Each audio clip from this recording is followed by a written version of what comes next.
Life insurance എന്ന് പറഞ്ഞാൽ അത് LIC ആണ്. 10 കാരണം പറയാം. 1. Sovereign guarantee. ഈ ഒരു ഗ്യാരണ്ടി മാത്രം മതി LIC ചൂസ് ചെയ്യാനുള്ള കാരണമായിട്ട്. എന്താണ് സോവറിൻ ഗ്യാരണ്ടി? അതായത് നമ്മൾ LICയിൽ ഇടുന്ന പൈസയും നമുക്ക് LICന്ന് കിട്ടാനുള്ള ലാഭവും ഇത് രണ്ടും നമുക്ക് ഉറപ്പായും കിട്ടിയിരിക്കും എന്നുള്ള ഗ്യാരണ്ടി തരുന്നത് ഗവൺമെന്റ് ഓഫ് ഇന്ത്യയാണ്. ഇതുപോലെ ഗവൺമെന്റ് ഗ്യാരണ്ടി കൊടുക്കുന്ന വേറെ ഒരു ഇൻഷുറൻസ് കമ്പനിയും ഇന്ത്യയിലില്ല. രണ്ടാമത്തെ കാര്യം, ട്രസ്റ്റഡ് ബൈ ജനറേഷൻസ്. അതായത് LIC തുടങ്ങിയിട്ട് 70 വർഷമായി. ഈ 70 വർഷത്തിലും LICക്ക് ഗ്രോത്ത് മാത്രമേ ഉണ്ടായിട്ടുള്ളൂ. ഇത് വേറെ ഒരു കമ്പനിക്കും അവകാശപ്പെടാൻ പറ്റാത്ത ഒരു കാര്യമാണ്. 3. Strong claim settlement. LICന്ന് ക്ലെയിം കിട്ടാത്ത ഒരു കേസും നമ്മൾ ആരും കേട്ടിട്ടുണ്ടാവില്ല. ആരെങ്കിലും LIC പറ്റിച്ചു എന്നല്ലാതെ LIC പറ്റിച്ച ഒരാളുടെയും ചരിത്രം ഇല്ല.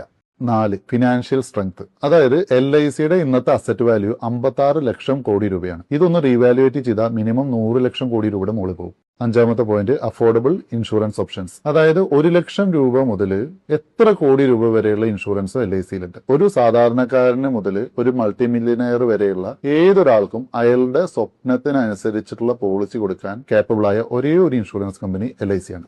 6. Guaranteed pension plans. ഇന്ന് പൈസ ഇട്ട അടുത്ത മാസം മുതൽ പെൻഷൻ കിട്ടുന്ന പദ്ധതി മുതൽ ഒരുപാട് തരം ഗ്യാരണ്ടീഡ് പെൻഷൻ പ്ലാനുകൾ LICയിലുണ്ട്. അതും പലതും ടാക്സ് ഫ്രീ പെൻഷനാണ് നമുക്ക് ലഭിക്കുന്നത്. 7.